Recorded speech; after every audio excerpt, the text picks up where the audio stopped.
Resident Evil returns, and if you're looking to jump into the series for the first time, you might be wondering what the hell is going on. Here's a quick and very condensed synopsis of the main Resident Evil story, and everything you'll need to know leading into Resident Evil Village. The following contains spoilers. You have been warned.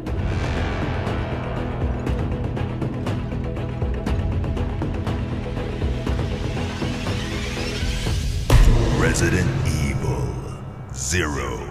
July 23rd, 1998. Raccoon City's police STARS Bravo team is dispatched to investigate murders in the Arkley Mountains, but crash before they can reach it. Survivor Rebecca Chambers makes her way towards a spooky-looking nearby mansion in an effort to find the rest of Bravo team. Resident Evil. The STARS Alpha team is dispatched to find out what happened to the Bravo team. The search leads Jill Valentine, Chris Redfield, Barry Byrne and the team leader Albert Wesker to the Spencer mansion. The gang split up and discover the horrible fates of the other STARS members and find Rebecca Chambers still alive. Jill and Chris eventually uncover that the Umbrella Corporation, a pharmaceutical company and all-round shady business, was behind illegal experiments resulting in the horrors that are roaming the mansion's halls. The team eventually discovers that Wesker is a traitor. He infects himself with the strain of the T-virus in order to give him the edge and unleashes the new super weapon, the Tyrant. This backfires though, as Wesker is fatally injured by the Tyrant, and after taking down the monster, the team eventually escape the facility. The STARS team return to Raccoon City and decide to go rogue and investigate the Umbrella conspiracy. Chris heads off to Europe solo and Jill stays in the city to learn more about Umbrella. Resident Evil 3. In September 1998, Raccoon City becomes overrun with zombies. Umbrella sees the outbreak as an opportunity to test its new bioweapon and sends down the experimental Nemesis, tasked to kill off all STARS members. While Jill tries to survive the outbreak despite Nemesis hot on her heels, rookie RPD officer Leon S. Kennedy and Chris Redfield's younger sister Claire both arrive in Raccoon City. Resident Evil 2. After being separated following a car accident, Leon and Claire agree to meet up at the police department. Unfortunately, the building is also infested by zombies. Claire runs into Sherry Birkin, a young girl being pursued by a monstrous widow who turns out to be her dad and Umbrella leading scientist William Birkin. Turns out Billy B had planned to betray Umbrella and sell his new G-Virus, but was gunned down before he could do so. Before dying, William managed to infect himself with the G-Virus and allowed the virus to spread into Raccoon City through the water system. Nice one, Willie. Meanwhile, Leon runs into Ada Wong, an FBI agent who's looking to obtain the G-Virus to prove Umbrella's corruption. In the sewers, Leon and Ada run into William's wife, Annette, who's not a big fan. Leon and Ada chase her into the secret Umbrella underground facility called Nest in pursuit of the G-Virus. Claire also arrives at Nest in search for the vaccine for a now infected Sherry. Leon manages to obtain the G-Virus sample but runs into William, who in his freakish form mortally wounds his wife. Annette tells Leon that Ada is actually a mercenary who's looking to sell the G-Virus to the highest bidder. Ada demands the G-Virus, but before Leon can hand it over, Annette shoots Ada. She falls to her death, dropping the G-Virus sample. Claire finds the vaccine and gives it to Annette to cure her daughter while she tangles with William. Sherry is cured, but Annette eventually dies of her injuries. The facility is set to self-destruct, and Claire and Sherry board a train to escape with Leon. With Nest destroyed, the crew finally manage to escape the nightmare and on the outskirts of Raccoon City vow to continue their fight against Umbrella. Resident Evil 3.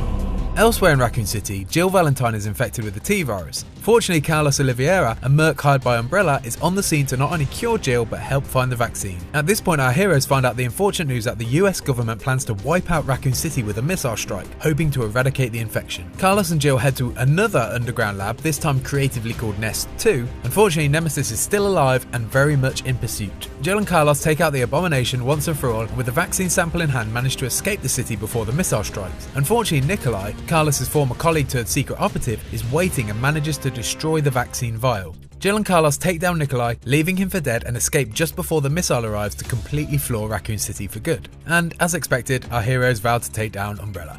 Resident Evil. 3 months after escaping from Raccoon City, Claire Redfield, in search for her brother Chris, attempts to raid the European facility before being captured. Claire is taken to an island prison commanded by Alfred Ashford, the grandchild of one of the founders of Umbrella. An outbreak occurs, of course, and after being freed, Claire gets to work looking for Chris and escaping the island. With there being no sign of Chris, Claire escapes on a plane. Ashford, who it turns out has split personality disorder and often believes himself to be his twin sister Alexia, takes control of the plane remotely and crashes it into another Umbrella facility, this time in Antarctica. It's also worth noting that during the crash, Claire spends a period unconscious here, during which she has a dream that turns out to be the plot of Resident Evil Survivor 2. Weird. Alfred has also flown over in a quest for revenge, and after he's fatally wounded, he frees his sister Alexia, who is cryogenically frozen and riddled with a new virus called T. Veronica. Meanwhile, back on Rockford Island, wouldn't you know it, but Chris has shown up looking for Claire. Instead though, he runs into his old pal Wesker, who's still alive, super strong, and on a mission to find the T. Veronica sample. They both make their way to Antarctica, and Chris finally reunites with Claire, who then defeats a now very powerful Alexia before escaping as the facility self-destructs. Oh, and Chris and Claire vow to take down Umbrella. You seen a pattern here? Resident Evil 4. 6 years later, Umbrella is long gone due to a government suspension and a stock value crash, basically the lamest way possible. Leon Kennedy, the once RPD rookie, is now a government agent who's sent on a mission to rescue the president's daughter Ashley from her kidnappers in rural Spain. Leon discovers that not only are her kidnappers a cult called Los Iluminados, but they're also infected by a new mind-controlling parasite called Las Plagas. During the rescue, Leon coincidentally bumps into an old flame in the form of Ada Wong, who's not dead and once again on the hunt for the virus. After rescuing Ashley, Leon confronts the cult leader Sadler, and with the help of Ada, they manage to defeat him. Ada, once again showing her true colours, takes the Las Plagas sample and escapes by helicopter, but not before setting the base to, yep, you guessed it, self-destruct. Leon and Ashley manage to escape and jet ski all the way home.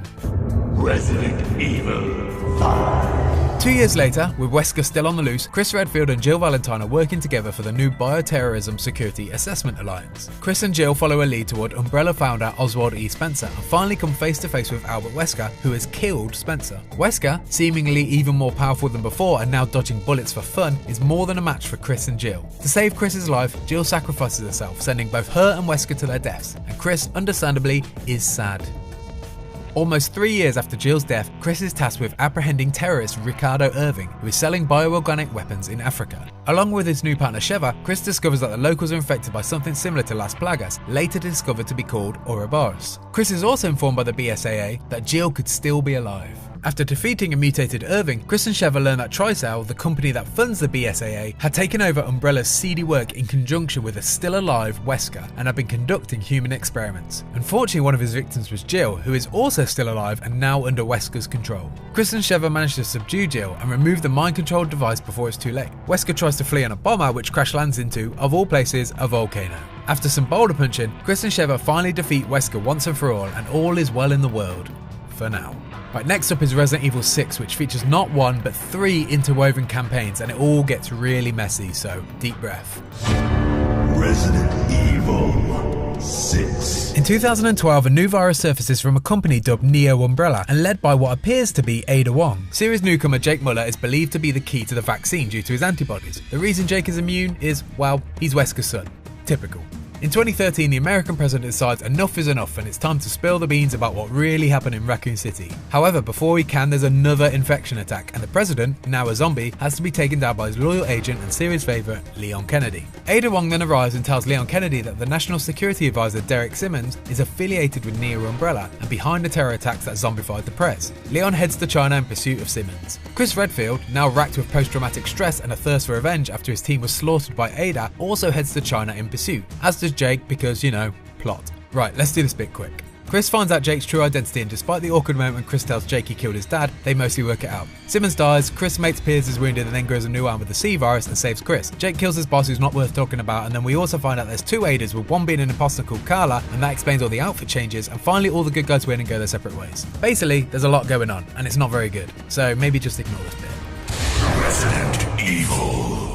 In 2017, Ethan Winters is looking for his wife Mia, who's missing. His search leads him deep into Louisiana and he finds her imprisoned by a very odd and very disgusting family, the Bakers. Ethan is captured by Jack Baker and forced to join him with the vomit-inducing family dinner with his wife Marguerite, son Lucas, and an elderly woman. After escaping and managing to kill Jack and Marguerite, Ethan finds his infected wife and develops a serum for Mia. They try to flee on a boat, but it's knocked over by a mysterious creature that turns out to be a girl called Evelyn, a bioweapon that Mia, who apparently is a secret agent, was tasked with escorting. Turns out Evelyn was responsible for the Baker family's mind-altering infection because she was desperate for her own family, you know, like all bioweapons are. After injecting Evelyn with a toxin, she reverts back to her true form as the old woman at the Baker's disgusting dinner. Turns out she's been rapidly aging. Evelyn mutates into a giant blob, like all classic Resident Evil bosses, and after a final confrontation with Ethan, with a little help from a recently arrived military squad, she's finally destroyed. And in a final reveal, the leader of the military squad that helps up Ethan is revealed to be none other than Chris Redfield coming out of a helicopter branded